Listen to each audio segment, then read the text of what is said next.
So I've been saying that I would be talking about scammers and stuff like that, which, I had another client who I'm going to be doing a reading with this week, and she was saying it'd be nice if you could give us a list. So I will at some point. Right now, excuse me, more bad news has come down the pike with one of our beautiful sisters, God bless her, who lost her sister. And young, okay? Young woman. Young, beautiful woman. And so we're going to give a prayer to her. But we'll be doing something much more focused on later on. I'm going to do a reading on the masculine collective today. And the masculine is getting his ass kicked, and it's been going on for 2 years now. Some of these masculines are dying in multiple ways. Disease, they cannot actually move into 5D unless they drop their 3D dense body that's been controlled by, I'm sorry, the 1%. Again, if you want to know the homework, you have homework if you want it, on what I mean by that. Why would the masculine be controlled by the 1%? Well, through porn, through shaming in the root chakra, through watch the movie. Again, those are the two movies I'm really thinking are brutally honest. Actually, there's three. Gladiator, where he is dealing with the fact that he could not protect his little boy and his wife from grape, since we're using fruits to describe that kind of trauma. Yeah, so we have that going on. Now imagine a man like that coming back into multiple incarnations. Yeah, so we have that going on. Now imagine a man like that coming back into multiple incarnations.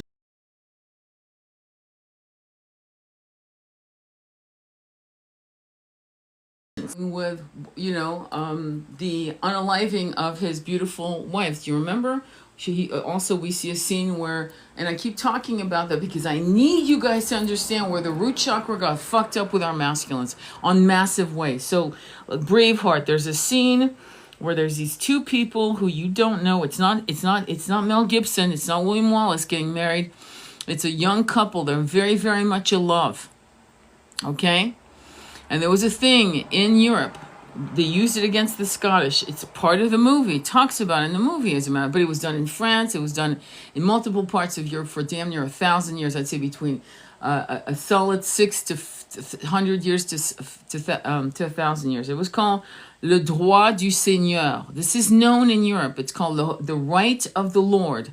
Now, on the day the woman was married, she would not go to bed with her beloved, right? She would not. Quite often, she would actually be taken by the Lord of the land. It was his right to get first marriage rights to the girl, okay? She was a virgin, right? If she was ovulating, you can imagine what would have happened. What happened? She'd get pregnant. So the firstborn of that family was not of the husband's seed, but of the Lord's seed. Do you understand the dynamics that would have caused in a marriage? Now, what did most people do? Not everyone was doing it, but what did most people do? Well, knowing that this was going to happen on their marriage day, knowing that the Lord would take her to his bed, quite often they would have premarital sex. And sometimes in battle, the man who promised her marriage would get killed in battle.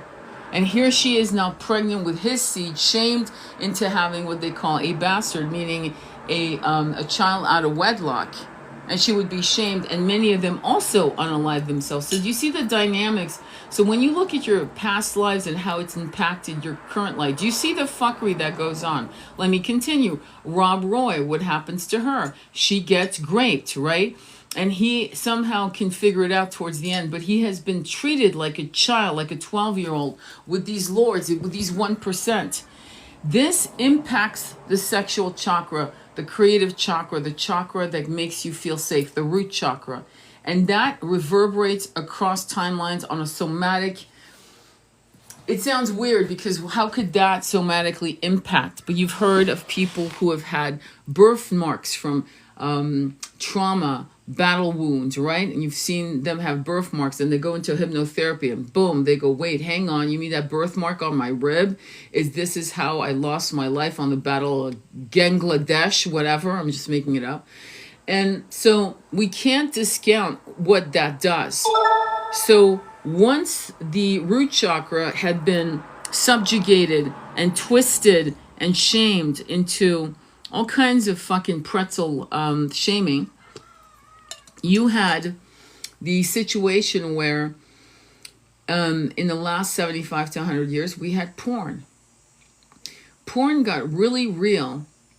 Well, it was always real, but it got really, really in the 70s, where people thought it was an elegant thing to go and watch porn. It wasn't what you think. It wasn't always nasty the way you think. Like, you know, these weird guys in trench coats. Quite often, they would have like soirees where they would roll a porn movie, and it was considered acceptable. It was considered acceptable to buy copies of Playboy and Penthouse for your boyfriend, husband. It was considered okay to do that. Do you understand? And of course, the age of the girls were always under 20. I don't know if you guys know that.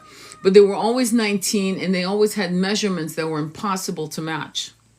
Okay? So women were comparing themselves to these women who were, by the way, in photo shoots with softening lenses and the right lighting and fucking even body makeup, okay? And then when the internet came, and the pornographers were actually smarter than pretty much Madison Avenue, because they knew what the shit was going down. They knew that this was like fucking the old West, a gold rush of money. And they took over the internet very, very quickly. They were the first to understand its power, okay? And at that point, we had the evolution of what we've seen. And I'm not saying guys born in the 1920s. This is important. I don't give a fuck if it's your grandfather. You're like, oh my grand. Who cares about it? You know, it matters what your grandfather was thinking and doing. So when guys were born in 1910, 1923, there were a couple things that were happening during that scenario. One is that there was this allure, right? And the shaming and the secrets and the shadows of their own burgeoning sexuality, number one. Two, a war erupted, right? So those born in the 1880s had a World War I, which was really radically transforming for many Western young men. We lost some of the best minds during these two wars, World War I and World War II. The best minds, the best, because the minds of these kinds of men would have been placed with integrity. But then you had also other stories of men, and this is something you guys don't know because it's not taught in history. During World War I and World War II, American GIs and whoever had food would trade a side of ham, like a ham or a leg of lamb or whatever, or however, trade food for sex. And this was done across the European stage of World War II and World War I. It was considered standard. And there are rumors about some of the famous movie stars coming out of Europe during the war times of what many had to do to bring food to the table. We need to understand what that was doing to the root chakra. Do you get what I'm saying? So then when Hugh Hefner came into play, and we're going to do a reading, we're going to do a tarot reading on the sacred masculine. So when Hugh Hefner came in with his fucking Playboy, and they were opening Playboy clubs. I don't know if you know that. There wasn't just a Playboy mansion. There were private clubs that were Chicago, New York, LA. They were all over, okay? And it was considered very chic to go to these Playboy clubs, okay? And of course, many of these young women needed to make extra money on the side. This was in a time, and don't forget, this was in a time when a woman couldn't get a credit card, couldn't get a home mortgage, couldn't do shit. She had to get married. So many of these girls ended up getting married or ended up becoming escorts, okay, making money on the side. And Gloria Steinem, which I never understood actually what undercover, quote unquote, she's a very famous feminist. You probably don't. Some of you know her, some of you don't, but she was a very famous feminist and decided to go into the Playboy club, not mansion, club, and ended up doing a whole expose on it, and she was celebrated for it. And she kind of like, I don't know, drank the Kool-Aid, okay? One of the things when I was a young woman, one of the cachet flex was to end up on the pages of Playboy. It didn't matter if you were in the page 30 of young college girls from Idaho. It opened your doors. It opened doors to rich men who would take you on and become your sugar daddy. Before that stupid term sugar daddy and sugar baby was invented, it was high class call girls, okay? High class mistresses. And they were coming out of Hong Kong, learning techniques with whatchamacallit, in Hong Kong. They were learning acupressure techniques to give men pleasure, and they became very celebrated courtesans in the 60s and 70s in Hong Kong. And many of them married very powerful rich men, okay? But as Hugh Hefner brought in this normalization, and I forgot the guy's name, Bob Gugliani, I think, I forgot his name, but anyway, Penthouse. And there was Legs, there was different types of magazines catering to different men desires, body parts, literally. Like when I said Legs, I mean the whole spread would be all about legs. If you were, whatever they were into, there were magazines being printed for that desire, those particular desires. And because we normalized porn, we just, because it was, and we were normalizing a lot of weird deviant erotica. Just being honest with you, there was erotica and there was deviant erotica. A lot of deviant shit was coming out in the 70s, from the 50s, by the way. But ultimately, when we started getting porn on the internet, it created a wiring in the mind of a fantasy person that doesn't exist. That's why you have a lot of men who will say, fuck, I wish I could say some of the shit I hear. Actually, I just realized I better not say it on this particular live. But suffice it to say that the trauma I just described for the last 2, 3, 4,000 years, and then how the root chakra was manipulated by media, by the pornographers, like Hugh Hefner. I still don't know why we had a reality show on him, showing how he was exploiting 4 young fucking girls, all under 22. Why we thought that was a flex. Why we normalized that kind of fuckery. One of them came out saying she's still, this was years ago, but she was saying, I'm learning how to cope with it. Every girl I've ever met, and that includes me, that went out when I was 19, I went out with a guy who was 45. To this day, I can't fucking believe he had the audacity to do that. We've normalized certain things. Now, are there situations where a man or a woman are much older than another person? Yes. And it's a soul connection. And usually a person that's going through that, the elder person, is battling their sense of integrity, their sense of, their honor. And they don't just jump into bed with these people. They fight it for a couple years. They don't want to harm the person, so they don't. Like, so if a person's like 19 years old and the adult male, it's usually a man, okay, I'm just gonna be straight up, is 45, yeah, there's the battle. Now, do older women that unfortunately we've had the audacity to shame them by calling them cougars go after young men, and young men going after those cougars? Absolutely. There's no doubt about it. To shame them by calling them cougars go after young men, and young men going after those cougars? Absolutely. There's no doubt about it. It was a courtesan, or she was, sometimes what they call, again, shaming women, a spinster. So the root chakra, just in the few minutes that I've shared some of the quick history of all of this, the root chakra has been really fucked with. Now, do you understand how important, when a man is using his precious sensuality to use that to think about someone, say on OnlyFans, right? And he's bringing himself to a level, I can't say too much, but what he's doing with his root chakra is bringing it, and that includes women when they do that shit, you're bringing it to a state of lack energy. And when you use sex magic in the wrong way, whether it's for the occult, which they do it, by the way, and I'm sure you know that already, but when you do it in the light of using it to co-create a union, a beautiful, healthy union with your beloved, all of that is fantastic. Co-creating a beautiful a state of abundance in the physical world. You know, a beautiful house, a beautiful whatever, a beautiful connection, and a beautiful understanding with you and your beloved. That's fantastic. There's no problem. But when you use it to fantasize about the milkman down the street, we don't even have milkman anymore, but you get what I'm saying. And OnlyFans shit. What you're doing is you're exploding all of that incredible energy into lack energy. Lack. And it's trapped in your root chakra. And on a very, very subtle level, probably a level that you can't fathom.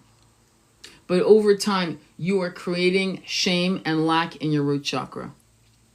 And so what I find interesting and extraordinary, and it's not new, right? When I look at OnlyFans and these women, young women, becoming extremely rich, it is no different than what was happening in the 1800s when the demi-mondaines were becoming millionaires.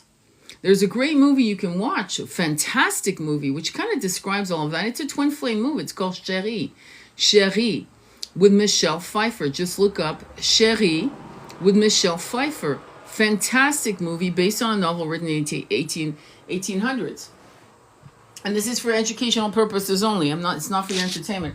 Her twin can't live without her. He finally comes to a place where he's realizing that all the things he's doing to play the role of what he should play, of what's expected of him, is so heavy that he harms himself. You'll see that in the movie, okay? But watch the movie. It's fantastic. And it's perfect because it's about an older woman, beautiful older woman, and a younger man. And it's definitely a twin flame story. There's no doubt about that. Let me see what else. So the root chakra, I've mentioned Braveheart. I've mentioned it many, many times because I'm not convinced you guys are watching it. It's funny. I tell you what you need to understand, and some of you are doing it, and you're watching it with transcendental eyes, right? The movie Braveheart, the movie Rob Roy. Those are perfect movies, okay?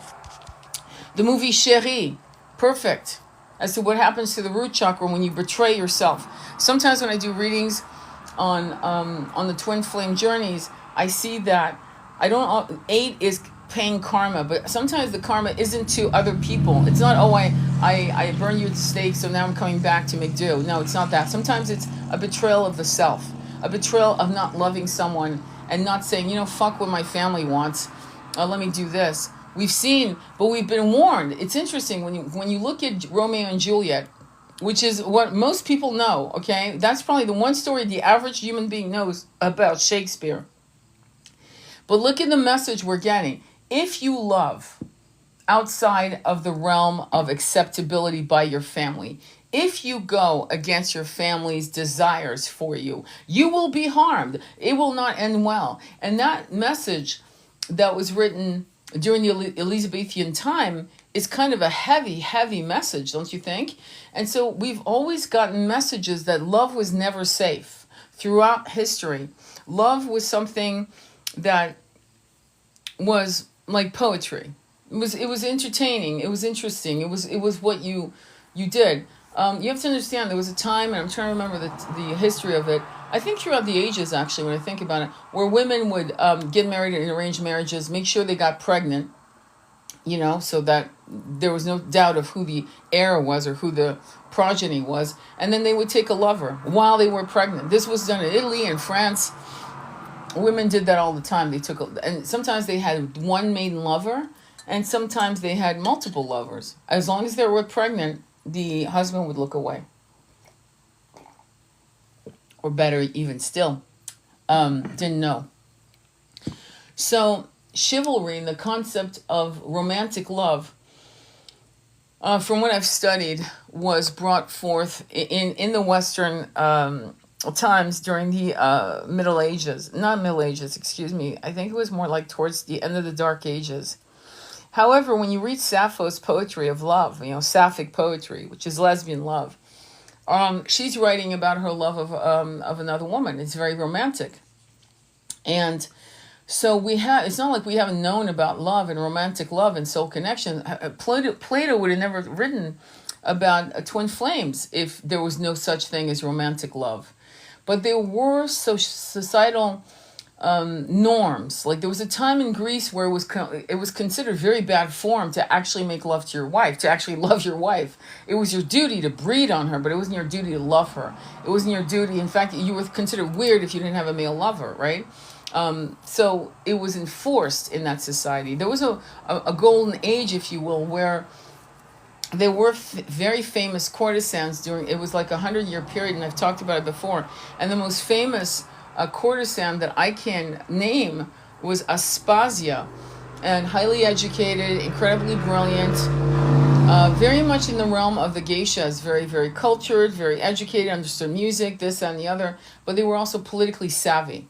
Because most of the guys that they were sitting at dinner tables as the flowers, they were brought in as beautiful women to kind of like sparkle in the dining hallways, in these dining rooms where these men talked about politics, about art, about culture, about poetry, about philosophy. And these women had to they couldn't just be beautiful and silent. They had to keep up with the conversation. So they were highly educated.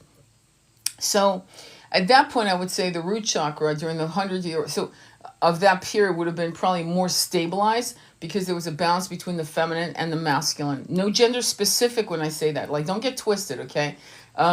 There's nothing wrong with loving a woman, and you're a woman. In fact, some of my twin flames are women who were straight, married to men, had children, and boom, here walks their twin flame in the form of a woman. I mean, it fucking happened. And it's happened to some of my male clients where they're like, I don't understand. Fucking, I love women. I love their bodies. What the fuck's going on? Yeah, that's your twin flame in the masculine body. So that shit happens. So we're going to do a reading, but before I do a reading that's collective for the masculine, what I'm going to tell you is I just saw something, and yeah, I'm here to talk shit for a minute. I'm having a human experience. I just saw somebody who's actually advertising psychic readings. This is killing me. I'm laughing my ass off, actually. Psychic readings for soulmates and twin flames, answering questions, Cash App, Venmo, right on her profile. And the TV, no, this is what's killing me. The TV's in the background blaring. TVs are portals, my friends. How the fuck does she have a TV on in the background while she's doing readings? On lives. And people are throwing money at her left and right. So can I beg you a favor? Use your brain for common sense. How the fuck can anyone give you a reading when they haven't heard your voice, don't know your real name, and even if you put your real name, don't know really who you are, because the vibration of your voice says everything to a reader. It does, because from the injection of the voice, you start being catapulted into downloads. It's almost like a switch, which you should know about, because when you first heard the voice of your twin flame or high level soulmate, that's exactly what happened. So why would it be different from a reader, a psychic reader? Every voice that we listen to brings a dimension of revelations that, as we throw cards, for example, is downloaded from the sound of the voice. Do you understand that? So when you guys are going for these little Cash App $25 deals of yes, no questions, please use it as entertainment only. But the fact that she had the TV in the background, my friends, if I hear noise like the TV, because some of you are very lonely, you have the TV going, you're not even where you have it on, by the way, some of you. And I'll say to a client before, could you please turn the TV off? Because it's competing with the voices of my guides. I can't hear my guides and your TV. And not to mention the energy of the TV, the frequency of whatever's on the screen is staining the circle that we're trying to create to do a reading. Does that make sense? So for a psychic to have the TV in the background, and by the way, this has been normalized, is absurd. I can't handle sometimes having a car going by. Okay? That's because they're whispering. The downloads are fragile sometimes. And you need as much silence as possible. And quite often, I sage my cards constantly. I've got sage burning, a candle burning, so I can keep saging. If person says, well, can we talk about Bob now? Well, we just talked about Frank, so now I'm going to sage the cards all over again because I don't want Frank's energy on the cards. I want Bob's. I want a neutral space to create an opening for Bob's energy to get downloaded into the cards, into me, so on and so forth. Does that make sense? So even Lee Harris, just so you know, who's a very famous channeler, very respected, started his career doing these, creating these. You would send him $150, and he would do a reading remotely, meaning he never heard the voice, and he would send the report back. Right? He would do a very intense written report and send it back. He stopped doing that. He started doing Zoom. He started doing Zoom and calls, because he realized that that was not going to be as accurate as being live with a phone, with the person on the other end of the phone. It just isn't going to be accurate. It can't be accurate. Okay? It's not going to give you all the nuances of a reading. So I'm warning you. I mean, just like I would warn you, yeah, don't go to that restaurant. I got food poisoning. Go to that one. You know what I mean? It's like common sense to me. And when people are desperate, they do desperate things, which sends them into more panic, because then they get weird ass fucking answers, and I end up, I'm not kidding, having clients coming to me going, I'm really sorry, Tony, it's not like you guys are cheating on me, but you've gone to another psychic who told you all kinds of fuckery, and it was a $25 deal, or it was like 150, and you barely spoke, you just gave them your DOB, and they send you a pre-recorded session, and it's saying shit that's harmful. And I've had clients come to me where they said this and this was said, and I'm going to be honest, and they're correct. In this point, they're correct. But in that point, they're not correct. This was not how they should have delivered that message. They should have delivered in the following, and let me explain what you can do with that energy. Does that make sense? So it's very weird to me that a lot of this stuff is accepted, and normalized. Let me look at some of your comments. The TV being so loud is the reason why I can't stay at my dad's too long. Me neither. I can't handle that. Such good points. Do you know anything about sleep paralysis? I have it a lot. I know that the sleep paralysis that's happening to you, it probably is psychic. And if I were you, I would sage the room 4 corners above and below before you sleep. I've told that to one of my clients recently, and she started doing it, and they sleep like babies. So it is. Hello, Jen Star. So that's what I would do if I were you, because I can't stand any loud noises anymore. Me neither. I can't either. I can't believe. Thank you for that. That's really. I can't believe that psychics think it's okay to have the TV blaring. And this chick has on her background. I have mushrooms, or I have psilocybin, and she has. It says Twin Flames Soulmates, and she's just racking up cash apps, and people are just throwing the money at her, and we can all, I mean, what, you don't think you think I'm stupid? Of course I could do that, but I'm thinking about my karma, and I'm really more interested in ascension than bullshit like that. So for me to do a reading, I have to listen to the person's voice. We usually have a chat, like 10-15 minutes. I'm not joking. For 10, I've had, and please don't take advantage of me when I say this, I've had women call me, and we had a pre-call free for 40 minutes. And I'm trying to give myself some boundaries, but there's certain clients where I realize that they need to do that. So, and I let them, okay? If I have the time, I let them. If I have a client coming at the heel of that, I let them go. But what I'm going to say to you is that then after that, for 108, we sit down, we do the reading. But no way in the fuck would I have the TV blaring behind me while I'm doing a reading. And nowhere in the fuck would I be doing a reading on a live like this. You don't think? I could probably make fucking 10 grand a month, and I don't, okay? So find a psychic that you trust. But you have integrity, Tony. Somebody desperate. Desperation is not going to get you. I'm going to tell you a story. I think it's time I tell you this story. I'm having Earl Grey tea. So, when I came to LA, okay, I left upstate New York, to meet my shaman. Okay. And my twin and I were going through a separation. The separation was not real separation, but it was kind of there was a lot of toxic weird shit going on. So we got on a plane to an island. He went to I'm not going to disclose where. It doesn't matter. And I ended up in LA and met with my shamans. I had two, and I did the journey. And my mother was, God bless her soul. Okay, she did a 180. Okay, so but just describe what happened. Would always have the TV on in the morning and at night, right? Watching the news because she wanted to be quote unquote informed. She wanted to be programmed, apparently. And long story short, we had a falling out. Okay, and the falling out was serious. And I packed my shit and what I had left on me after driving up to Northern California from LA County after I'd done all my work with the shamans was like $600.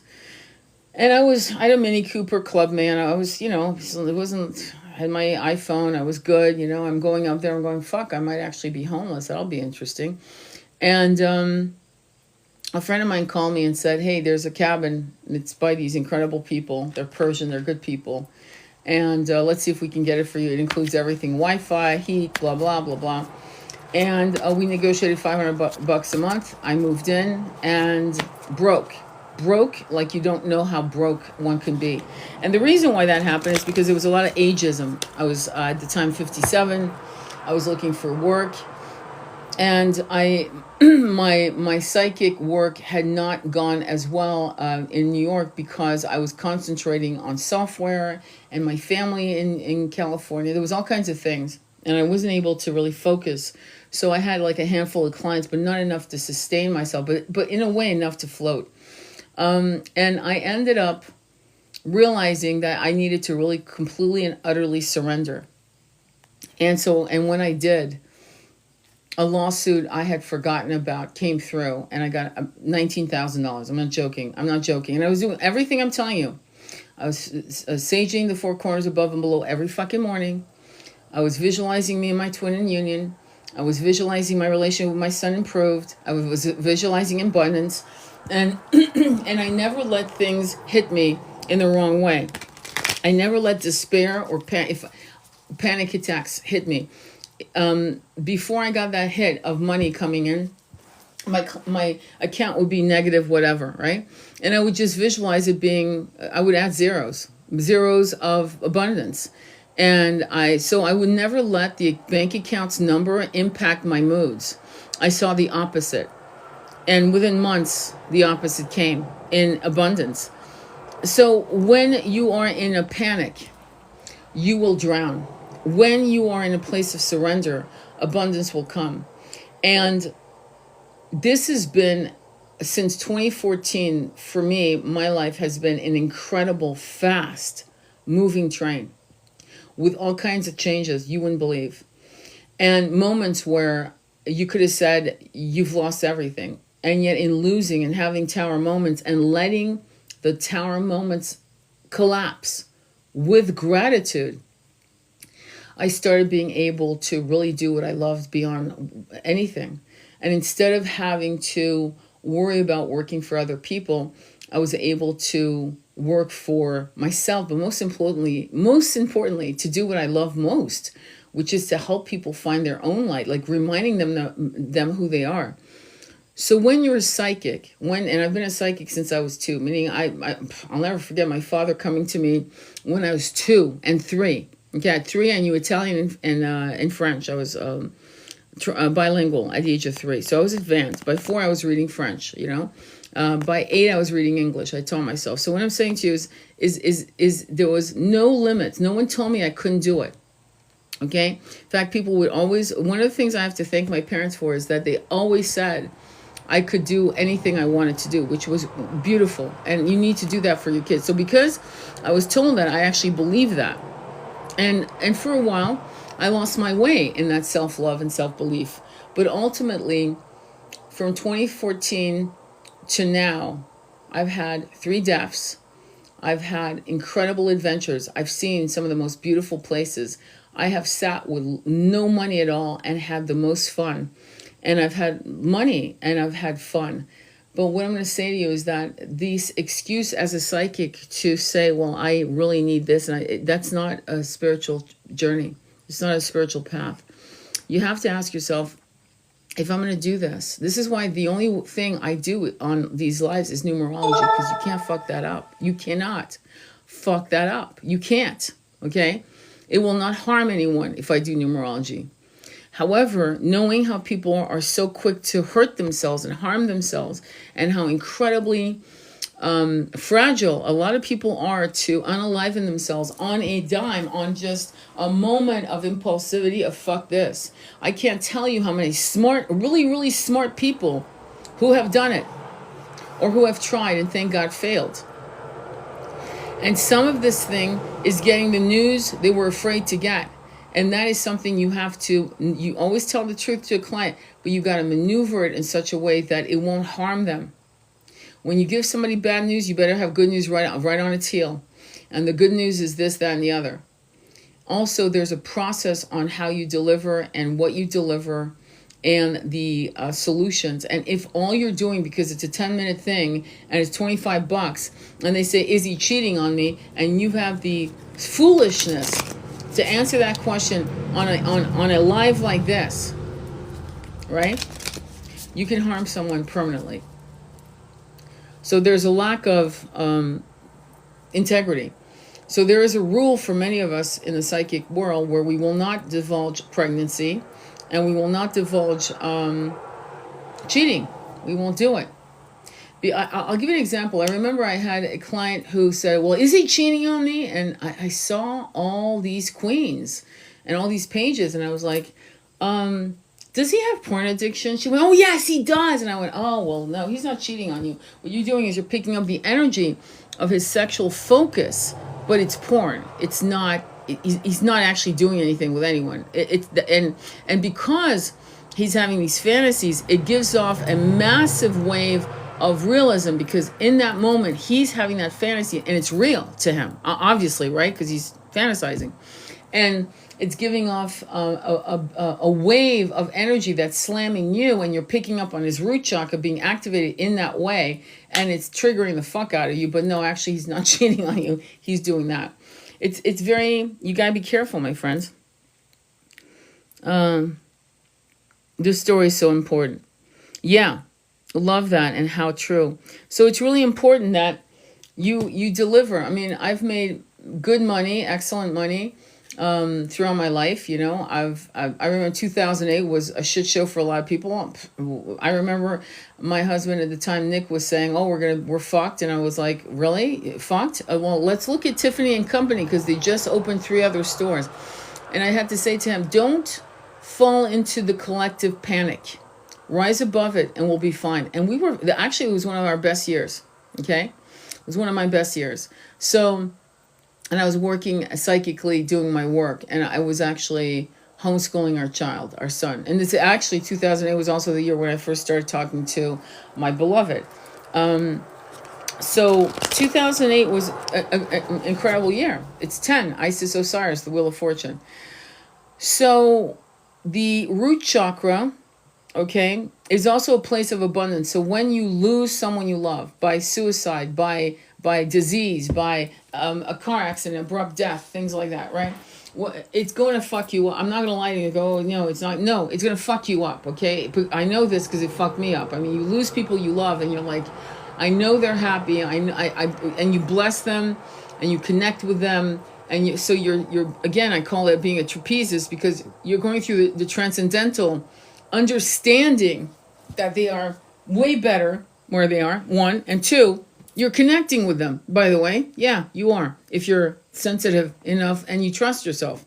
But on the flip end, they will never be that person with those eye color, that smile, the walk, the tone of the voice, their smell. That will never be again, ever. Doesn't matter, never again. And you know that, right? So that's what you need to realize. And that's, in a way, you're missing home. Like, I was born and raised in Paris, right? And I remember going back to Paris. The last time I went back was a long time ago. I was 19. But the Paris I had grown up with was gone. It was gone.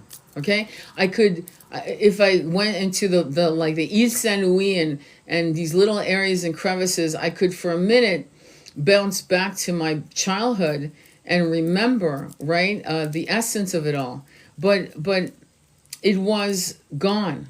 Okay? So similarly, when somebody you love ages, even, your lover ages and God forbid has a disease and eventually drops their body, right? Thank God for them, right? Because the body is now no longer a good vessel for them. It's become a prison, right?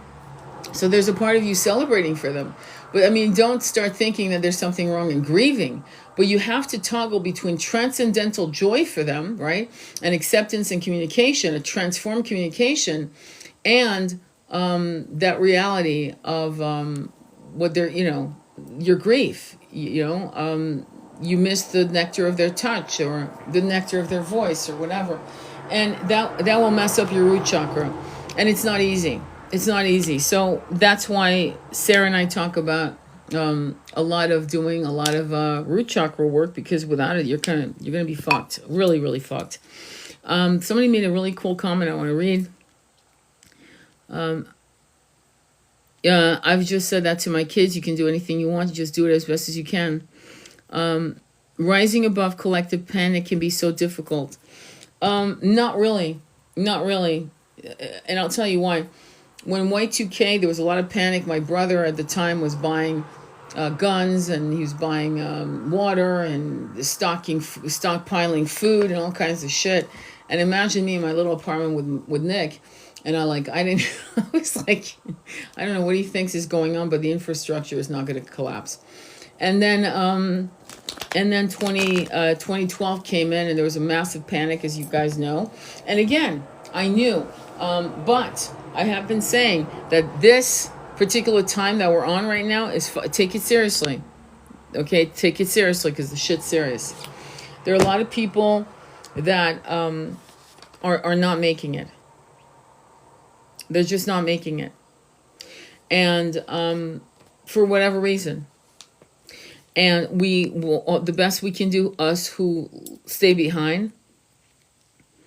I love that I know your voice immediately. Oh, that's really cool. I know what you mean, my love. Exactly. But you also the voice of your beloved, the voice of others.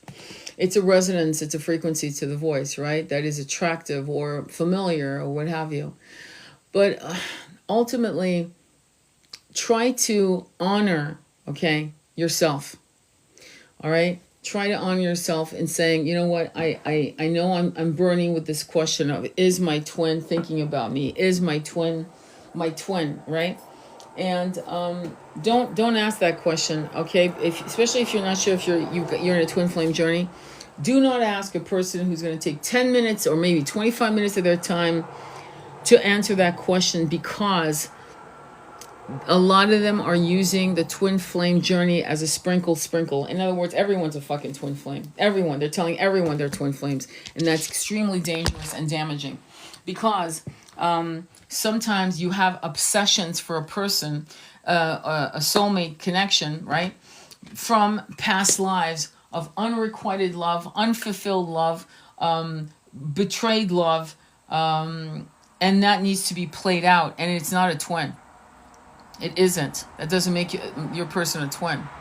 What it does is it makes a person feel like you've never felt before. And of course you will. Why wouldn't you never feel that way before? Of course you have. This is a person who was part of your soul tribe when you were made millions of years ago or billions of years ago. Why wouldn't you? You've been lovers, friends, best friends, brothers, sisters, cousins, lovers again. Of course you're going to feel familiar with the person that walks through it. You're going to go, wait, hang on, who in the hell is that? It's going to feel like a conversation that stopped 1,000 years ago and started again. Of course it will. Twin flame's different. And twin flame can be living in the shadows for 10 years before you wake up to the fact it's a twin. Sometimes there's a mercy to you being put in the shadows, okay? Before you fully realize what this is.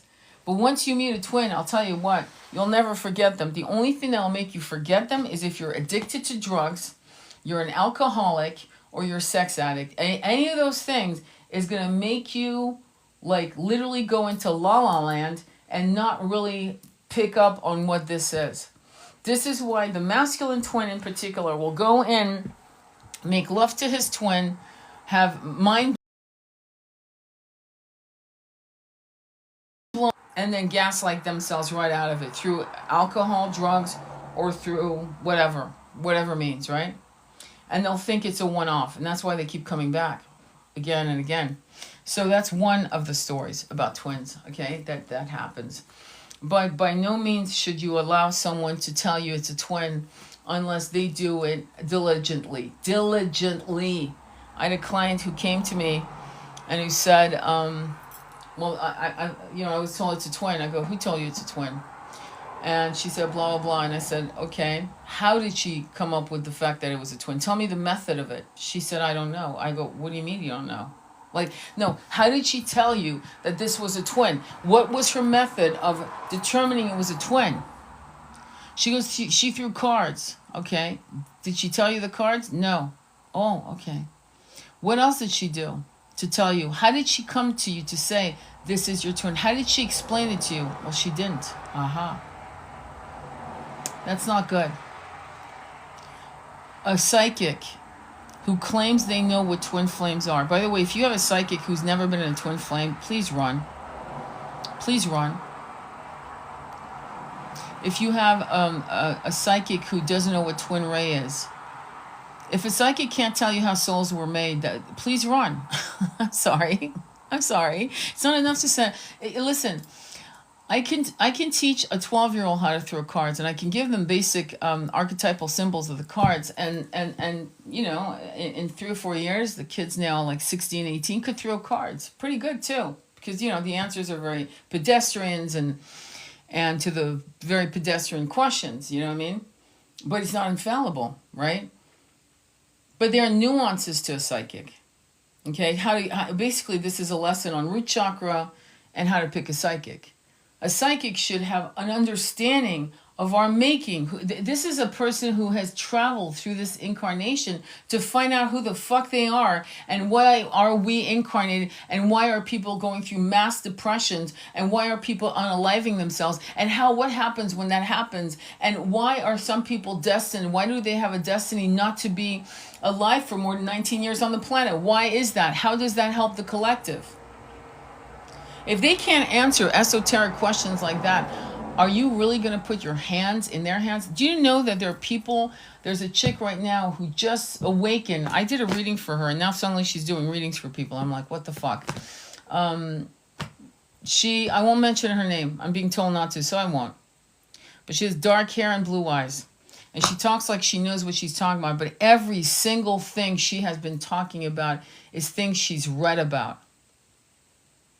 And now she's got her and her cohorts reading tarot at 150 to 175 a shot, 148 to whatever, magical numbers.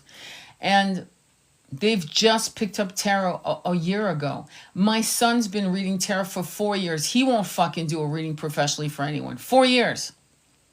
And these people are coming in, cracking open decks, thinking now suddenly they know what the fuck they're doing. And that's not good. It's dangerous. It's dangerous because if the person's very fragile, first of all, some fragile clients, I won't take them on. I had a client once who came to me and I could feel the pain in her voice. And I go, you think this reading is going to take away your pain, don't you? She goes, yeah. I go, no, it won't. It's going to tell you what you need to know, but it will not take away your pain. So I'm going to tell you what I'm going to do. You call me when you're ready, but you're not ready. You need to understand, I gave her videos of mine to do meditations. I told her a couple things, and I cut her loose. A month later, she called me, and we talked, and she said, I'm ready. And I could feel a steadiness in her voice. She was grounded now. And I said, yes, now you're ready. Because now you know, right? That it's not going to take away your pain. She went, yeah. I go, all right, let's do it. You got to have a psychic, a therapist, a plastic surgeon. It's like going to a plastic surgeon and have a beautiful nose. You have a beautiful nose and you want your nose fixed. A good plastic surgeon will refuse you. A good one. He'll say, no, your nose is perfect. Your breasts are perfect. Your belly's perfect. What do you mean you want a tummy tuck? You have a beautiful belly. You want people like that who are honest, who won't take your money just to take your money. Because if you keep asking and you keep looking, you will have a plastic surgeon look at your perfect fucking nose, the nose that we all dreaming to have, and they will botch. They will do it. They'll go in and do it because you want a smaller nose. Do you understand? You will find people to say yes to you. Be careful with that. You want to do a phone call with a psychic. If the psychic won't take 10 minutes to talk to you before you pay them money to do and to book a session, think again. Even psychologists will actually do a 20-minute, and you know this is true, a psychologist will actually do a phone call, quote, chat, interview, whatever you want to do, before they decide, before you can decide if this is a match, if they're going to take you on. Fucking psychologists do it, for Christ's sake. Why don't you use the same premise with your psychic? Don't just book on a Calandria, right? And pay your $150 for the session, that, and then the first time you hear your psychic's voice, face to face, if you will, is the day you've booked for your session. That should not be normalized. That's not okay. Because that shows me it's a conveyor belt of readings. They're doing one reading, if and this is if I'm correct, one reading every 2 hours. So they're doing 4 to 5 readings, right, a day. Some of them, they're doing 8 readings a day. They're pre-recorded, right? So you really need to ask yourself, what the fuck am I doing? And you need to have someone that you find that you like the way they communicate in general and to you. And so this opportunity to have a 10-minute phone call is an opportunity to say, what are my expectations in this reading or this Akashic reading or this hypnotherapy session? What is my expectation? And what is this person saying? How can we get to that? And sometimes the expectation is very out there, right? And you can't guarantee certain things. Like you might have a client that comes to you for hypnotherapy, for example, and say, I want to find out what my life was. I really think I was born in Spain in the 1700s. It may happen, 20% chance. But knowing the soul how I know, and knowing the Akashic guardians like I know, they don't give a shit what you want. They'll say, that's fine. The Spanish life is not what we want to concentrate on right now. We need to look at your life in Syria. We need to look at your life in ancient Greece. We need to look at your life when you were in the 17th century during the court of Louis the 13th. We need to look at. Do you see what I'm saying? They don't. We need to look at many of your masculine incarnations instead. And one of them was in Denmark, and one of them was in Japan. We need to look at that. When a psychic tells you, and I've heard this, I can't tell you how many clients have come to me saying this, and I'm always aghast. They'll say, my psychic or this reader told me that I had 6 incarnations with my twin. 6. I laughed my ass off. You mean, I say, 6 that they downloaded? Because you certainly didn't have just 6 incarnations with your with your twin, much less your mother, much less your brother, who might be a high-level soulmate, much less your children. We've had thousands, if not hundreds of thousands, in some of us millions of incarnations. And so when people understand that the absurdity of that comment, what it is 6 incarnations that were downloaded to your reader, psychic, whatever, spiritual life coach. And those 6, for whatever reason, are important. And hopefully they can guide you to why they're important and how they intermesh and what to look at. So I had a client who, a sacred masculine, dealing with addiction, because starseeds do. That's one of the hallmarks. I hate to say it. One of his incarnations where he was a ninja. And after 150 KILLS, he couldn't handle it anymore. And he went into the ocean, not swimming, not being a swimmer, and walked into the ocean until his feet did not hit the bottom of the floor, the ocean floor, to allow himself to be dragged to the current to you know what. And that despair, That ability to compartmentalize for like 150 kills, right, eventually collapsed. It was not sustainable. And one of the many, because he had a couple falls from 5D to 3D, but that fall, this fall that got him almost into submerging him almost into to what you might 2.5D, like, for example, right, was something he needed to forgive himself. He had never forgiven himself for those 155 kills. And he needed to forgive himself so that he could liberate his root chakra to thrive. And the irony is he had porn addiction as well. And so what happens when your root chakra is buzzing, especially the masculine, is that it thinks that sex is going to be the answer to releasing that weird heavy density. Do you understand? And it's not. It's not. They have to work on their chakras. They need to meditate. They need to go ground themselves in forests, woods, the beach, whatever. And they need to do it often. And they need to become celibate to themselves and to themselves. Do you understand what I mean? Meaning they can't pleasure themselves. They need to stay put for like a week and get very much into a yogi energy of working on their chakras, on working on getting grounded, on walking barefoot, on weeping, on laying on Pachamama. Some of them need to microdose, honestly. And then they can find a full release to recalibrate what has been harming them and haunting them into massive depressions, where they go into a cycle of annihilating their monkey mind by taking drugs or alcohol or all of the above. Does that make sense? And that's where we have to look at. That's why I am so grateful my guide sent me to you. That's amazing. That was us. Thank you, Rachel. You're amazing. I love that you know. Oh, sorry. I'm repeating it. So any questions on that? Okay. So now that we have a whole kind of history before we start our reading on the sacred masculine, wounded, broken masculine, we are going to ask, and this is a reading for all of you, it's for the collective masculine. Okay. And so the question we're going to ask, so give your angels guide. If you're here, then the message is probably for you, but don't make it for you if it's not. Okay, like don't fucking go delulu on me and think this is, oh my God, this is for me. Sit in silence, close your eyes while I read this, and ask yourself, is this me? Is this my man? Is this my woman in a masculine vibration, right?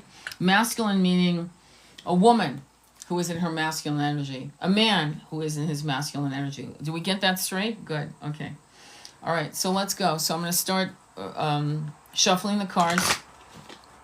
And I want you to co-create with me the energy to bring about the masculine, the collective, and the individual story you need to know about your masculine. Non-gender specific. Okay? Because that's a real thing, my friend. There are women who are gay, who are very, very, very much in their masculine energy. There are women who are heterosexual, who are very, very, very much in their in their masculine energy. We got that, right? I want to make sure you get that. All right, cool. All right, why? What do they need to know about the masculine, please? Angels, guides, allies, please show me. Angels, guides, allies, please show me. All right, so I'm going to let you guys pick right, left, or middle. Majority wins. Rachel, you know the drill. Let's see what's going on. Right, left, or middle. Don't think, just pick. Majority wins. The first two, I choose.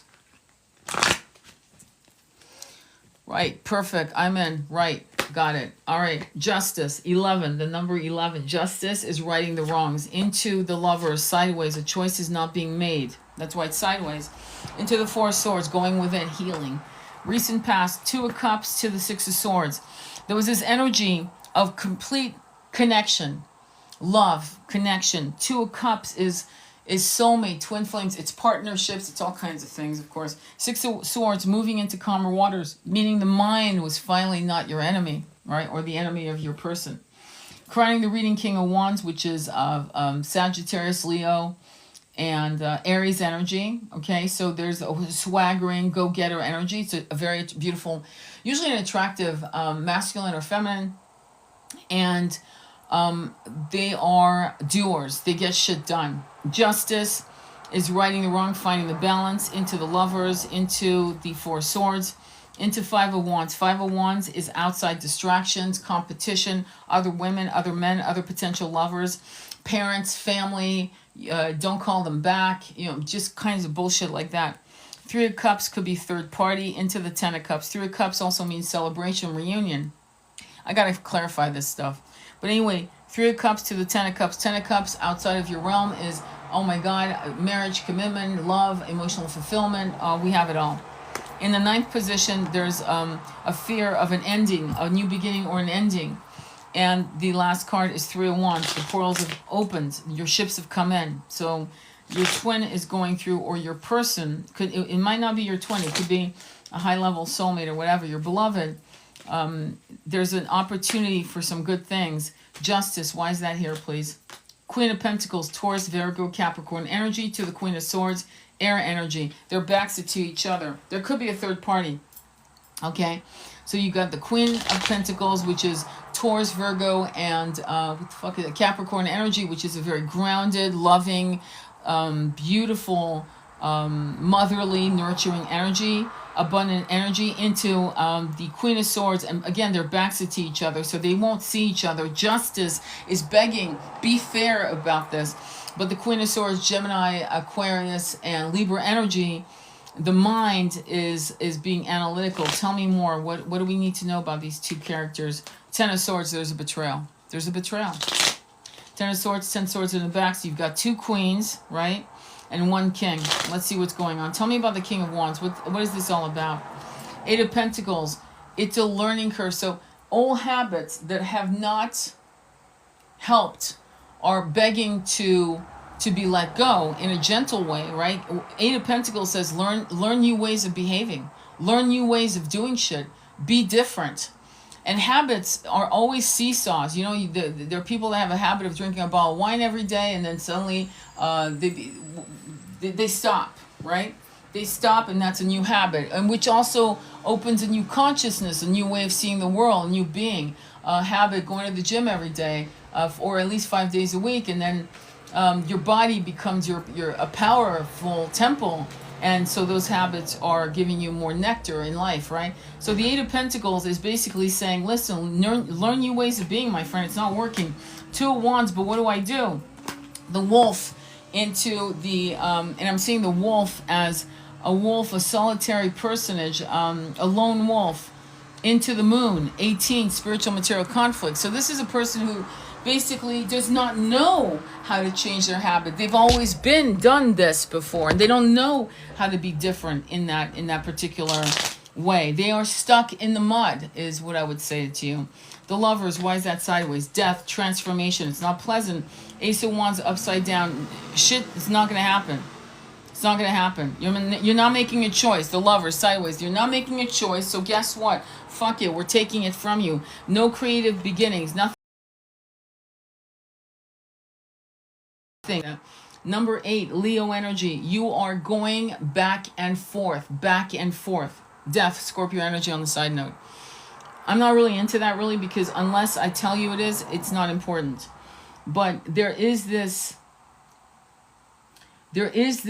yes, okay, Scorpio energy, okay. Scorpio energy has two ways of being in a Scorpio. One is you're Scorpion, you're on the ground, you're vengeful, you're kind of an idiot, an ass, okay?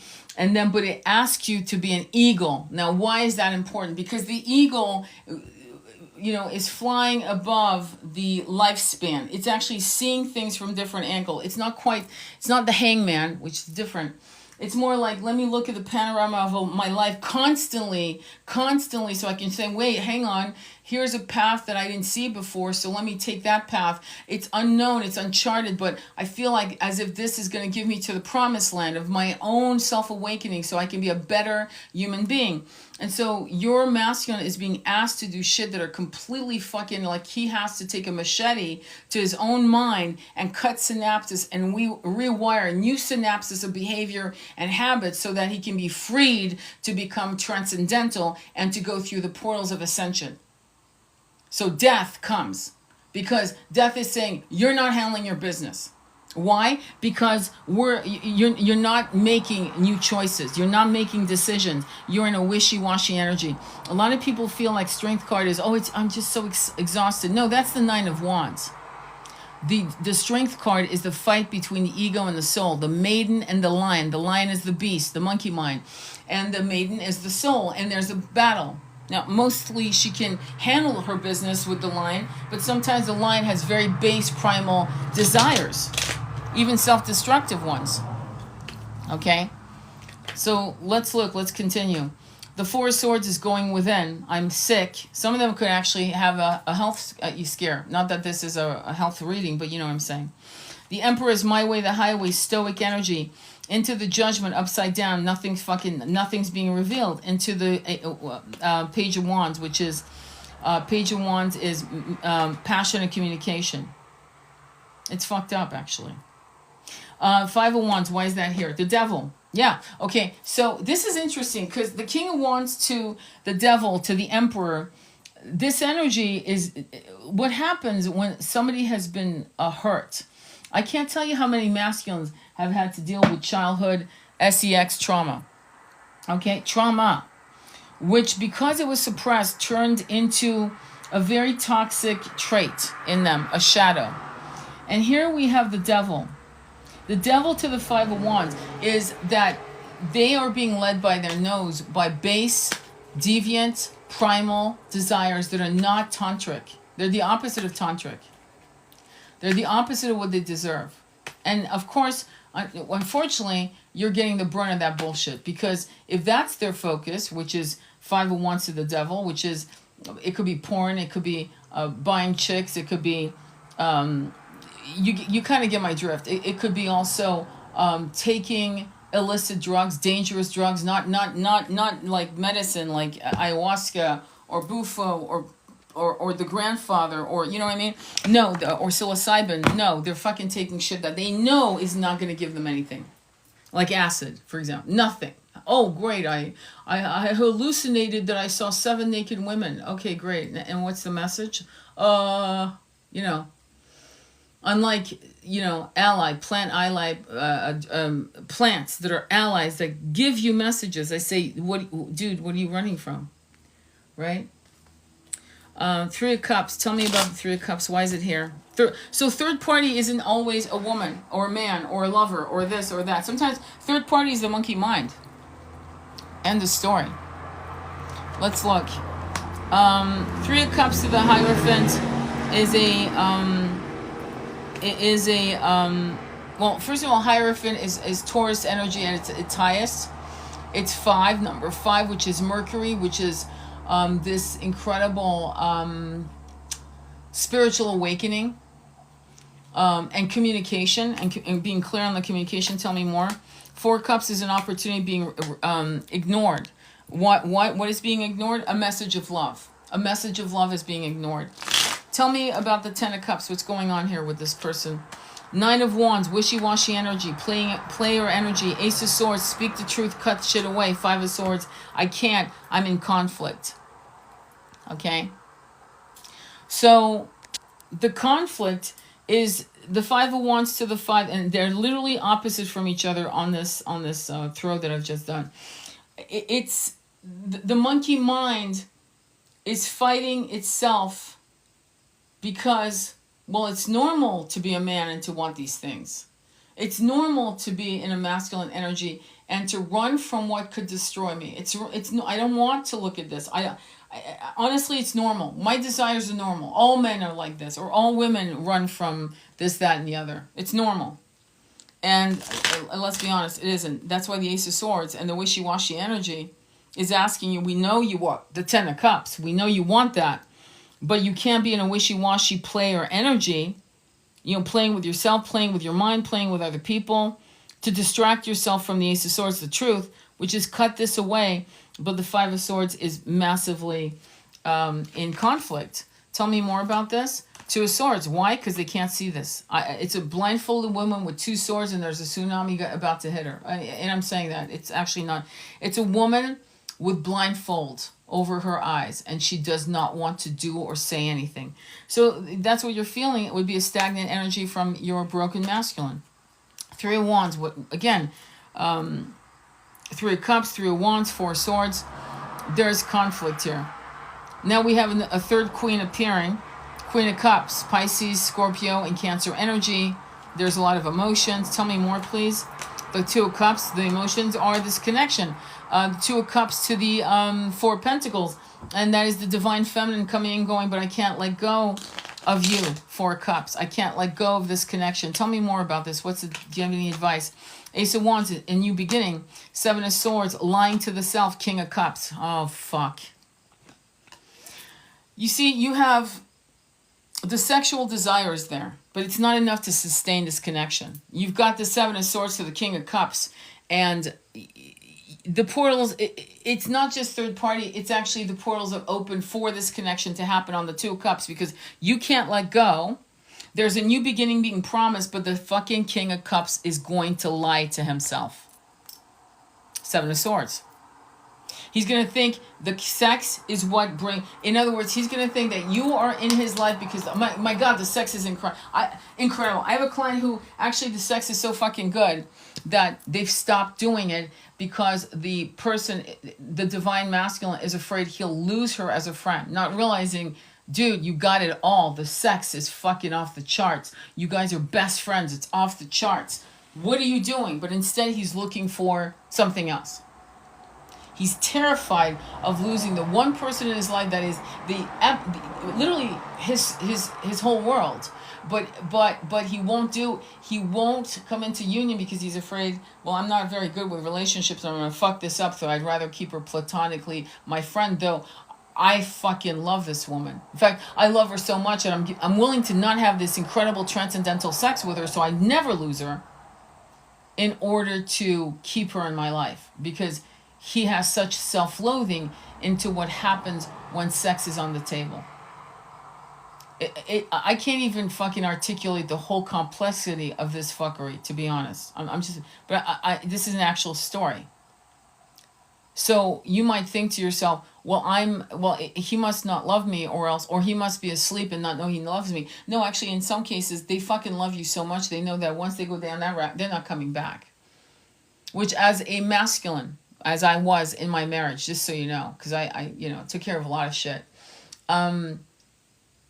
When my twin came into my life in 2008, I was in my masculine energy. I was like, dude, you don't understand. I have an 8-year-old. I don't have time for fucking pink ribbons and ponies and fucking making out for hours and just discovering each other's body. Like, I don't have time for this.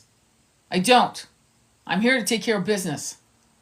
And at some point in 2013, it was time. Like the portals were saying, you do this or you won't survive. Physically, you will not survive. You will do this. So don't be, if you know this is a twin, and I'm afraid to say the other part. There are two ways this is going to happen. You will be in union. It probably won't be. It probably won't be lasting.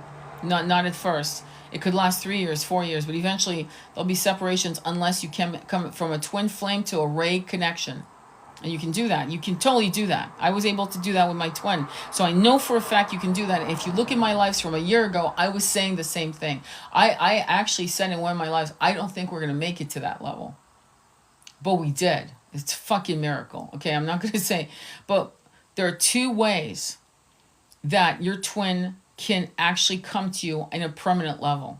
Well, in one way. One way is that they surrender, and you're so educated yourself, spiritually speaking, about this connection, about what a twin flame is, and all of the rudimentary requirements of knowledge that you should have under your belt, or at least do the work, right?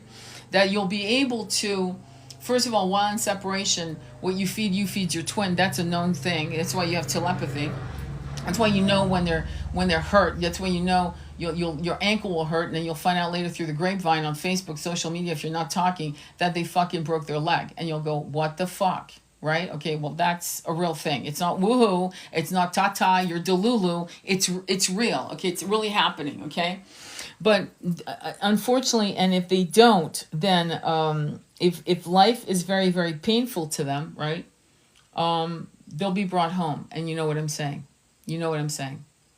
If this is too hard for them, the universe will say, bring him in.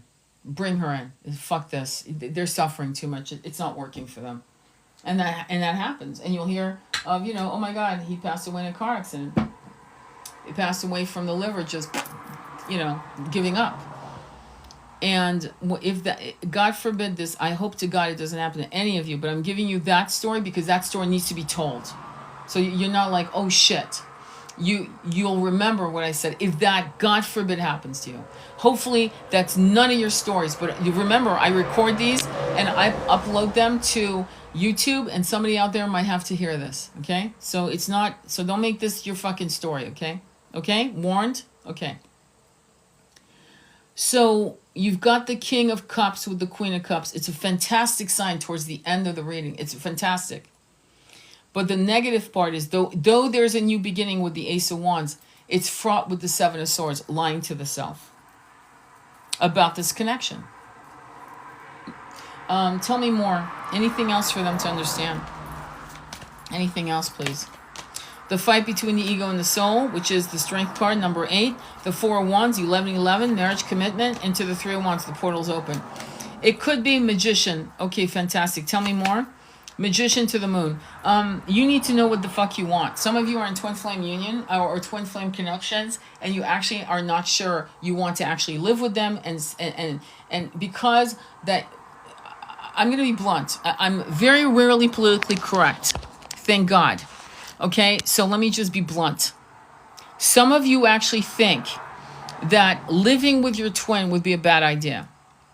If the opportunity opens up, okay, fucking do it. Stop listening to other women and their bullshit and their own pain about connections and soul connections.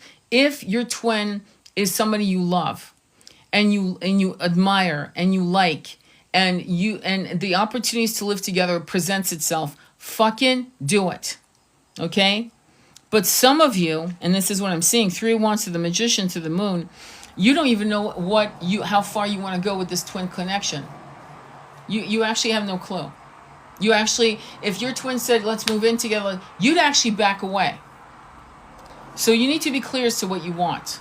Okay? Make sure you know what you want, because in twin flame connection, it is important at some point to live under the same roof. At some point. It could be in 20 years from now. I mean, look, me and my twin came into union and we moved in together immediately, and I was 51 and he was 66. Immediately. Okay? And we had fucking the nectar of the gods, and we went into the halls of Hades, meaning hell. So we had both of these things happening up and down throughout our connection, and we lived for years together, years. And finally he came to which I knew, by the way. I'm a psychic, I knew that I was gonna be there when he died.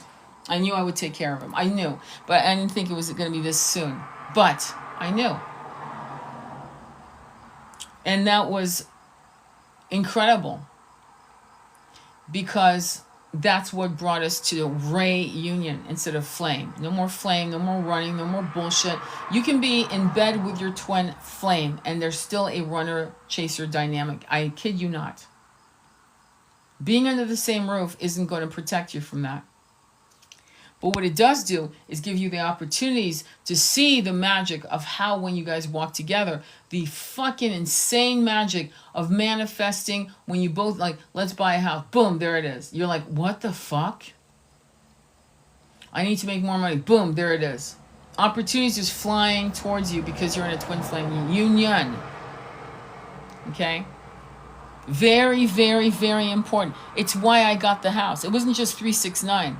It was the vibration of me sitting, sleeping, eating with my twin, sleeping in his arms, making love, whatever we were doing.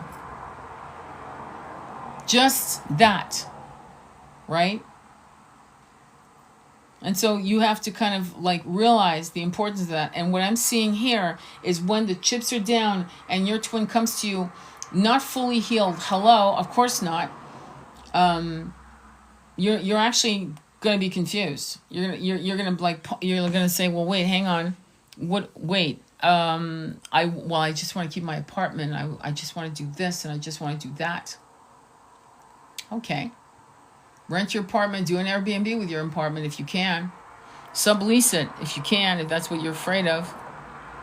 Right? I'm not saying don't put yourself, have your own bank account. Keep your money. We all know this, right? I hope we're all grown ass women. We know, right? And men. But I'm seeing the hesitation is on your side. And the hesitation in some of you could be actually warranted, meaning I have children and they're small and one of them has special needs and I can't fucking do this right now. Like I can't. Okay, that's fair enough. Fair enough. Or what if we move in together and then he pulls the plug? Fair enough. Fair enough. But you'll find that that's not going to be happening like that, with your twin. The knowing. Yes, very, very good, Tink. Let me see what else. This is on point. Excellent. Hello. Thank you, Rachel and Jennifer.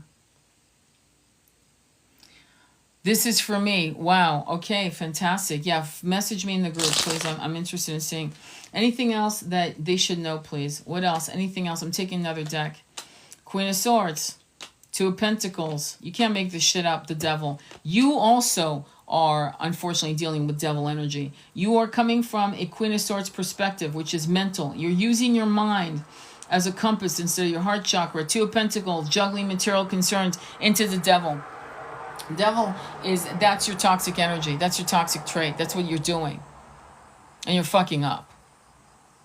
So let me ask, hang on, let me get another. So tell me, I get what you're saying. So tell me, what does she need to do? What do these Nine of Cups offer? Love. Hangman, see things from a different perspective. You can't fucking make this. I fucking love tarot. High Priestess, get your downloads on the situation. Knight of Cups, offer love. Hangman, see things from a different perspective. The High Priestess, go within, meditate, ground yourself, root yourself in that. By the way, High Priestess to the Magician. Wow.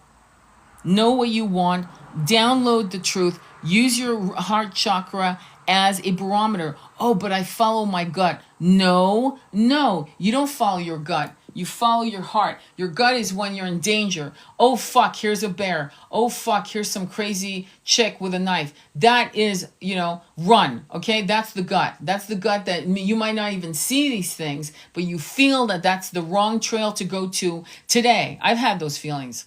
Do you really think I was going to prove to myself I was right by going down that trail when I hike or whatever? Hell no. I'm like, fuck this. Let me turn around. Something's out there and I'm not sure what it is. I don't care what it is. I'm being told by my gut not to go there. So I don't, right? Okay. That is gut. Heart frequency connected to your throat chakra, third eye, to the crown chakra is High Priest energy connecting, plugging into source. How do I manifest this? How do I make the decision of the timing? The timing will be presented to you. So in 2008, when I connected with my twin, it was in time. At 2014, though, it was. Okay? And signs were given. Sometimes vulgar, overt signs. Vulgar, meaning human fuckery, betrayals, miscommunication, communication that wasn't unclear, but very clear. And choices of the self. Choices of the self. I have to tell you something. If I had not made the choices that I made, I would not be sitting here today as I am. And I'm grateful for this. Because had I made choices based on fear and duty, I probably wouldn't even be alive, to be honest. At all. Because there's a point where duty ends. Duty has to end. And the end is never pleasant. In the planes, right? They'd say, put the mask on yourself first, not the kid. Why? Because if you pass out, the kid's fucked. So what do they say? Put the mask on you. Get the oxygen first. And you will be there to catch your kid, to help your kid when the plane is going down, should it go down. That's exactly what I had to do. And it is not easy for a nurturing soul like you to one day make that choice. The timing will be shown to you. And you will sweat and you will be afraid and you will shake in your boots, but you will know that it's either that, an unknown, uncharted path, or going back into your cage. And starseeds don't do well in cages, not for long. They don't. So unless a starseed knows what to do out of the cage, and they have good support, good groups, esoteric groups who aren't full of shit, you get what I'm saying, right? Reading the right books. Sometimes, I'm going to be honest with you, I did this a lot. I did this alone. I didn't have support.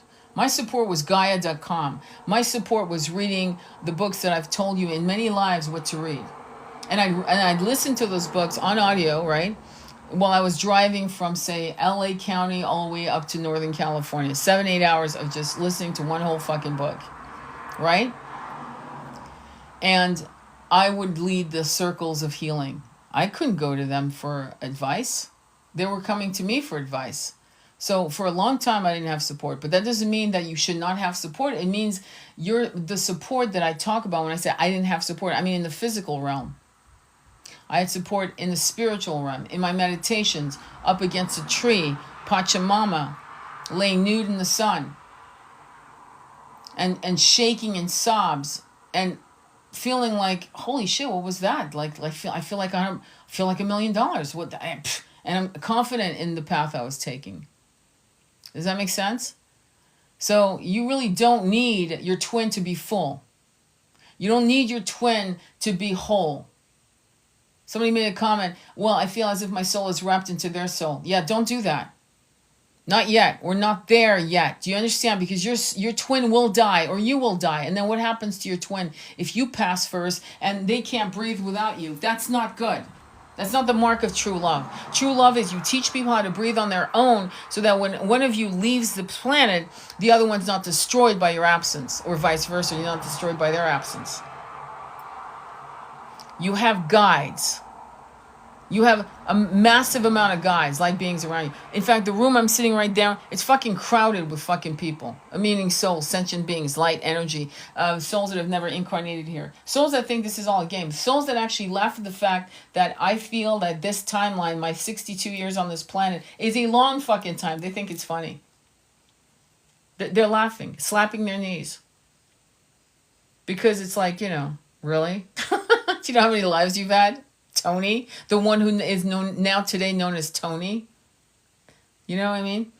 So you're going to have to get transcendental. That's what I mean by transcendental thinking. It's toggling between the 3D human experience, which no one is asking you not to have, because actually that's why you're here, to have it. But it's not being buried alive by it.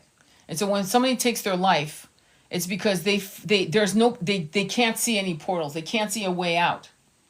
And it's a very impulsive, fuck this, I'm out moment. And there's no punishment. But that's not to say do that. But don't do that, okay? Because if you want to go into 5D ascension, you can't do that. It will lower your frequency. Does that make sense? To levels where it's going to take a while for you to take the rest and to heal. So while you're here, as you're toggling your human pain, your human experience, the pain of your twin not being what you need them to be so you feel safe, things of that nature, right? You're going to have to say, what is my mission here? And that will be what you cling to. Okay? Let me see what you guys are saying. So, yep, logic consumes me at times. Logic is off table in TF Journey. It sure is. It's fear-based logic for me. I need to overcome. Yeah, but your situation is different. And you have to make sure that this person aligns themselves with clearing and healing their root chakra. And you know that. And that's why you're in a fear-based logic. Because until they clear their root chakra, you're not fully safe. I'm going to say something, and this is not to compare you with, because we can't. But I can say one thing with my twin. There was fuckery, don't get me wrong, but I felt safe. I felt like if the chips were down, I didn't have to worry that he'd show up. And when someone is completely consumed by whatever in their root chakra, and it leads them by the nose, it completely controls them, Like, for example, a heroin addict, which you know that's not your story, but a heroin addict, a meth addict, who's also fucking around indiscriminately, you're not going to feel safe. Okay, I'm sorry. As a twin that's sitting on the sidelines waiting for that person to wake up, you are not going to feel safe. Because you know that they're led by massive primal impulse that are not, which are self-destructive. Massively self-destructive. So clearly you're not going to feel safe. Does that make sense? So try to realize, ask your guides, when will she release themselves from that? Can they? Do they want to? Right? Like, I had a beautiful divine feminine contact me to do a reading for her husband. They are twin flames. And he said, I thought we were something close. And I go, yeah, you're twin flames. There's fucking no doubt. But after I read for him for like 45 into 55 minutes, okay? It didn't just come out of my mouth on the spot. It's not how I work. I'm not going to tell somebody what they want to hear. I tell them what I see, what I'm shown. So I did the Akashic reading, and we had to find out why he fell, what the fuck happened. And it was interesting because I've never seen that with a masculine, is I only saw masculine incarnations. I think he had 2 feminine incarnations. That was it. And part of it, and so here, every blue moon, you'll see somebody who's had a majority, like 60% of their incarnation is the masculine or feminine.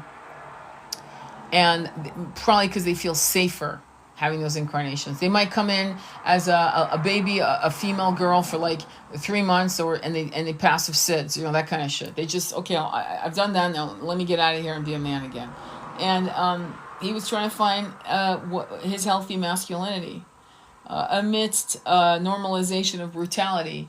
And as you well know, in the ancient world, we women were thought of as whatever, cattle, right? Breeders. And so he had to experience that, and he had to remember that. And those were I think I gave him like 6 or 7 lives. And those weren't the only lives he had. Those were his 6, 7 lives he was offered to look at. And we did some contrasting understanding of what that meant and why it came up and how this was helpful for him. Usually I ask clients, tell me what's the most important lives you just heard about. And he told me The Life of the Architect. And I said, this is the book I want you to read, Divine Blueprint by Freddie Silva. Go ahead, that's your book. Because apparently you need sacred space. And I feel as if, and I did see that he was working on cathedrals. And he was very fascinated by sacred geometry. So I gave him the book for that. Great, but that's not the most important life. That life gave you the most pleasure, right? But that's not the most important life you need to heal and forgive. And so then at that point, I tell clients, these are the 2 lives or 3 lives you need to look at. You need to actually fucking make some peace with that, because that was not good. That was hard on you. Very, very hard. Agree, Tony. That's exactly what it is. I know I wouldn't feel safe. Exactly, my love. Watch one of your videos today. It answered lots, so thank you. Oh, fantastic. That's good news. I've never seen you before, Leah. That's wonderful. So I'm going to do a light work or oracle card pull for you guys as a way to wrap it up. I will, this particular live, I will pull up for you guys because I think it's a very helpful live. It's talking about some of the pain and the root chakra. There's some history. So if you haven't watched the whole live, I really urge you to watch it again from the beginning, because you've missed a lot of the foundation of what I was talking about, which is going to help you. Okay? All right. Tink. I love that. Tink. Could you be so kind as to ask your angels, guides, and allies what you need to know, and then pick from the top, bottom, or middle? Top, bottom, or middle? Majority ones. Let's go. Let us go. Middle. Middle. Perfect. We got it. Middle. Done it. All right. Ascension. Bravo. Bravo, guys. Bravo. Bravo. We've got Ascension 18, the Rainbow Bridge. Holy shit. Let's read it. I've never, ever pulled this card. Again, this is from Alana Fairchild. It's called Lightworker Oracle. You'll see a woman holding herself in space with planets around her. It's a dark blue color. All right, let's begin. Let me read it. And I want you to, yeah, bravo. I want you guys to close your eyes and listen to this. Close your eyes. Listen to this with the cells of your body. Okay, let's begin. 18. Ascension, the rainbow bridge. You have been growing spiritually, and your consciousness is expanding. This is transforming your experience of the material world from something you must control or conquer into a living expression of the radiant divine. As your appreciation and love for the material world becomes more unconditional, so too does the light that can flow into your aura, chakras, and physical body. As you physically expand, you may need more rest, healing, and meditation than usual to integrate the increasing degree of light and the conscious it awakens within you. The rainbow bridge is a term of the channel of light that moves through your chakra system and along your spine, allowing spirit to enter your body and stimulate the development of your soul. This bridge comes to life as your consciousness is raised. It draws in higher energies that nourish and awakens your body, mind, and soul through your chakra system. Like I said, your twin, you need to teach your twin how to work on their chakras. As your chakras become more stimulated by the increasing influx of spiritual light, a clearing process begins which supports the consequent expansion of your consciousness. This clearing is like a spiritual detoxification. It clears blocks from your mind, emotional body, and physical body, as well as from your soul, such as unresolved past life issues. What did we talk about, my friends? Wow.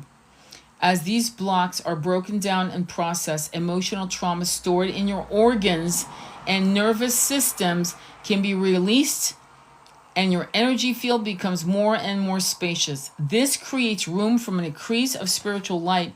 As a result, you feel clearer about who you are and why you are here, and others see more clearly when they are in your field. You become more powerful. So let me give you an example. So some of you don't have a mission. Like to talk, like what I do, right? You don't have that. There's no pressure for you to write the great American novel or to fucking speak to 1,000 people or 100,000 people, right? Your mission, some of you, is just like a geode, an amethyst geode that's like 3 foot tall. And you walk into a room and you go, holy fuck, I feel this energy. It's amazing. That's you. You say nothing, but in your own healing, in your own expansive, powerful light, just your presence, walking through the supermarket, pumping gas at that particular gas pump number 5, standing in line to pay in cash, your essence heals people and they don't know why, but you just did something. You're walking through and spreading light. Some of you, that's all you need to do. Your energy field continues to clear itself, attracting more spiritual light, becoming more visible beyond physical limits. Others can be supported by your light, even if they cannot see your physical body. You're growing as a light worker and helping humanity in increasing ways whilst enjoying your own spiritual growth. Some auric field go out 20 fucking miles. 20 miles and beyond. Did you know that? So some of us have an auric field that's like, 3 foot, wide. Some of us have auric fields that are 20 miles out. That means you're sitting in Brooklyn in your apartment and you're hitting someone in I don't know Central Park. You are opening to new consciousness now. With this comes new insights, awareness, and an awakening or deepening of your soul talents such as healing, clairvoyance, channeling, or telepathy. Some of you will say, well, me and my twin have telepathy. It's just me and my twin. No. Your twin made you aware of your telepathy, but you can actually use it for anyone at any time. Don't limit yourself, my friends. Your channels are being cleared and activated. Rest, open up, and allow. Did you hear that? Rest. Get yourself a fucking hammock, my friend. Rest. Be patient and trust in your process. If emotional content arises and you are concerned you might be falling back into old habits, do not be afraid. Find ways to express what you are feeling through writing, therapy, dance, music, art, sound, and conscious movement. Explore your personal expression to allow for spiritual expansion. Be playful. I was just shown, I don't know if you guys ever did this when you had a swimming pool or when you swim in pools. Did you ever do almost just for the hell of it, start acting as if you were dancing in the water like a synchronized swimmer? Did you ever do that? I'm being told you should do that. I don't know why they're restricting my audience. It's funny, whenever I do an oracle card that's about to do something big, somebody decides to flag my lives. It's kind of interesting.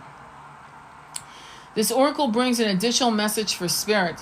Hold on. Ascension can be a wild ride. Anything is possible. The past is not an indication. The future is not set.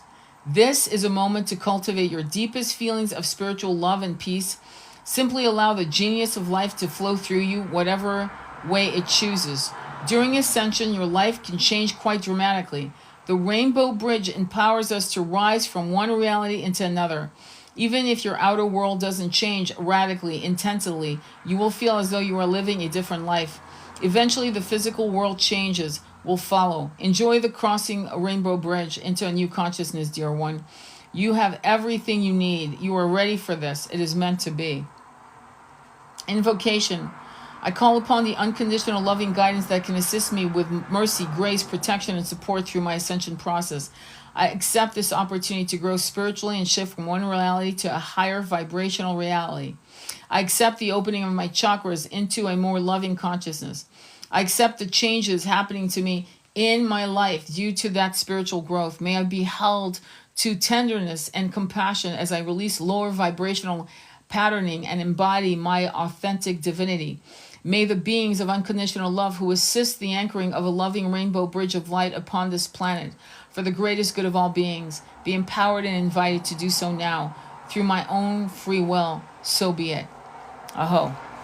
Wow. Incredible.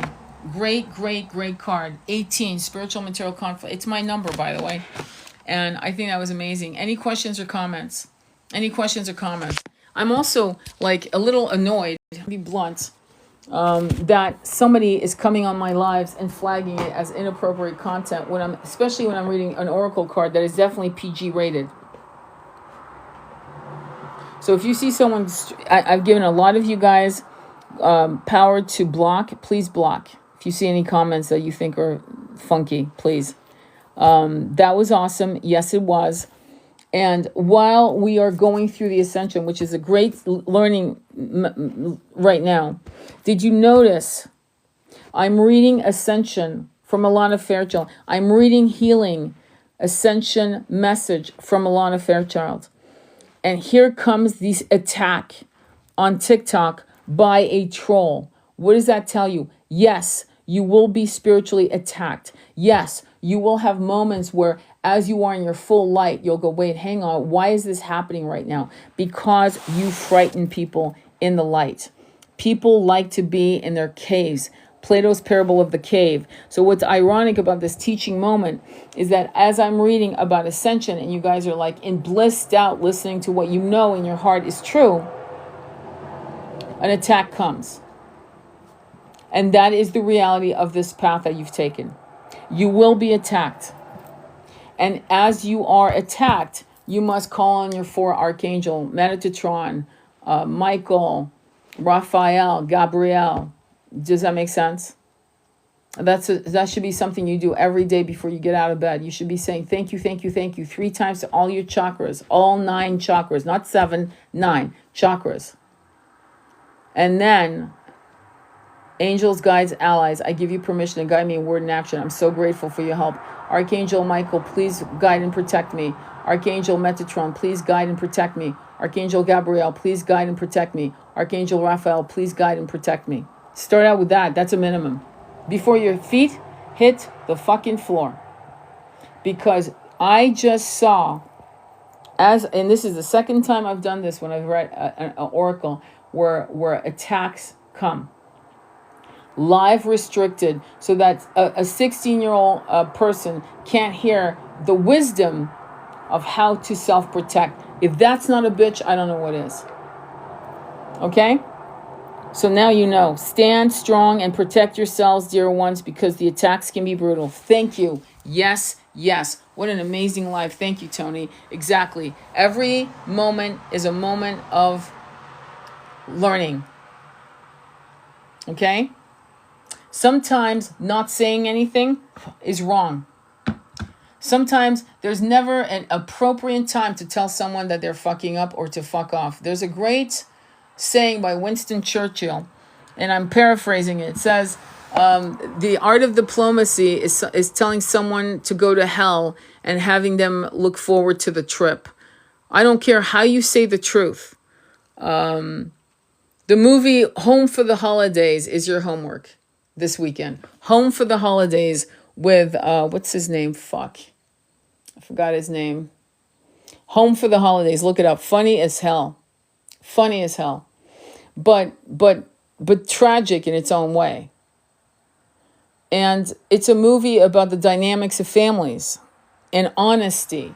And I remember when I used to work for Psychic Source, the psychic company, I would have clients just literally pulling out their hairs, terrified of going to the holidays for their families and driving to their husband's house for the holidays, and then fucking driving. So they were like fucking driving from one house to another, catering to people's egos. Okay? Especially some of you don't even have kids. You know, you're young, you're in your 20s, 30s, and you have to decide where. And I went through that with Nick. I went through that a lot with Nick. And finally one day we just fucking, literally got dressed up, said we had a different thing, and then snuck back in and basically snuck back in the house. At the time we lived with his mom in San Francisco, and snuck back in the house and just we just wanted to be fucking alone. We didn't want to do their little thing, for Thanksgiving. We didn't want to be part of it. And finally one day I just said, we're not going to join you. We're not doing that this year. We're going to do our own thing. So it's best sometimes to just really, you guys are going to call it boundaries. I'm going to call it self-love and self-care. I don't want to call it boundaries. I want you to not feel pressured to constantly do things that your families, extended families expect, especially as you go through the ascension, because there will be things you need to become that will make them uncomfortable with your transformation, and they will say shitty little things, harmful things that will make you doubt the veracity and the importance of your journey into the ascension. And it is important to call them out, okay? And to say, I love you. I don't care what you think. I actually don't, but I love you. I really, really love you, Mom, Dad, Uncle Joe, Twin Flame. Really, really love you, but I don't care. This is my path. And you don't have to agree with it. You don't even have to be on it. But I love you. And that's going to be very important for you on your journey to the ascension, because it is not going to make a lot of people comfortable. Okay? Well, I liked you when you were, where's my Joni? What happened to my little Joni girl? Well, Joni girl's called Joni in this incarnation. And the script I was given, I'm fucking throwing it out. I'm writing my own story. Thank you. But I love you. That's going to be important. Okay? All right. I don't remember, actually. Home for the Holidays, that's not the name I remember. It was the guy who was, I'm trying to remember his name, but he's an actor that was arrested because he was found in somebody's house, sleeping in their bed. I forgot his name. Oh, God, I keep seeing his face, but he was in, I totally forgot his name. I'm like blanked as fuck. But Home for the Holidays, oh my God, what a funny movie. Jonathan Taylor Thomas. No, that's not it. That's not it. Let me look it up on my computer. Let me see if I can give you the name of the actor. But it's really any questions though on any of the things that I said. I'm not saying pull down some tower moments, right? Purposely, like don't. But also don't hold on to. Please don't be a good girl or a good boy. Home for the Holidays. Does that make sense? 1995 movie. Who's in it? Robert Downey Jr. Robert Downey Jr., Stephen Gutenberg, Geraldine Chaplin, Charles Dunnan, Holly Hunter. So it's Robert Downey Jr. That's who it is. Home for the Holidays, 1995. You will not fucking believe this. Holy fuck. An hour and 44 minutes 144. Okay, that's the message for you. You can't make this shit up. 144. Fucking Christ. I can't. Can I tell you something? That's all I see all day long. And that is what I call our ascension number. Okay, that's us. And I see it constantly. So yeah, 144. Look it up. I Googled it. I put Home for the Holidays, 1995, comedy romance 144. I swear to God, there it is. I'm actually going to take a photo of it and send it to Andromeda Flame. I can't fucking believe it. All right. And then 1995 comes out to 6. 6 is love. It's love. It's Venus, but it's also choice. Lovers, the lovers, right? It's also choice. Make a choice. Wow, we couldn't have ended it any better. I want to thank you all for being here. I will upload this live to my YouTube, and can't believe it. And I want you to watch it again. Watch it from the beginning. If you came in the middle of it, you missed a lot of nectar and a lot of knowledge that you need to understand about the root chakra and what happened to our sacred masculines. Okay. And other movies. You've got homework, my friends, this weekend. You better report back. Let me know. Okay, Rob Roy, Braveheart, Home for the Holidays, and Chérie with Michelle Pfeiffer. Okay? All right, sending you much love on your journey. Namaste, be well.